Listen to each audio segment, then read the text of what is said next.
Valdi, ar ko šī grāmata atšķirās no citām šādas ievirzes grāmatām? Manuprāt, šai grāmatai ir viens ļoti būtisks papildus bonus. Katra rinda, kas ir šīs grāmatas tekstā, ir tiešas dzīves pieredzes atveids. Šeit nav pārmantotu ideju, šeit nav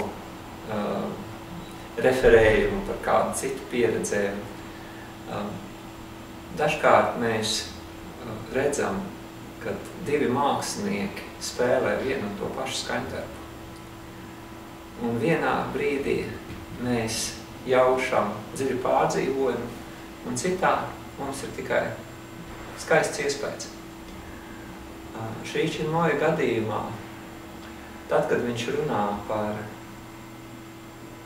garīgām īpašībām, par dzīves iekšējo skatījumu un cilvēku iekšējiem meklējumiem, tad viņa vārdos atainojās šis viņa pieredzes spēks.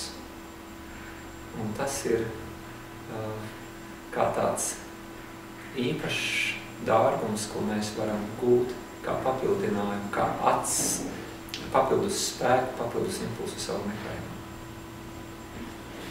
Kā jūs ieteiktu lasīt, kā lietot šo grāmatu? Labas lietas un patiesi vērtīgas lietas ir jābauda nesteidzoties.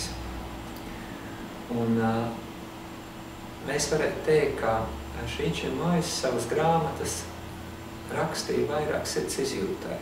Viņš netiecās rakstīt informatīvas grāmatas, kuras ir kā ziņu lapas. Viņš tiecās uzrakstīt tieši tādu grāmatu, kurā atsaucās mūsu sirds izjūtā, kurā uzrunā šīs mūsu izjūtas. Un tāpēc vislabākais veids, kā mēs varam viņu lasīt, ir nesteidzīgi iejusties. Varbūt pat pārlasīt atsevišķas vietas atkal un atkal, atlikt uz kādu brīsni, atkal atgriezties. Un tā pakāpeniski spēt uzņemt sevi to pārdzīvojumu, gammu, to izpratni, ko meistars ir ielicis savā darbā.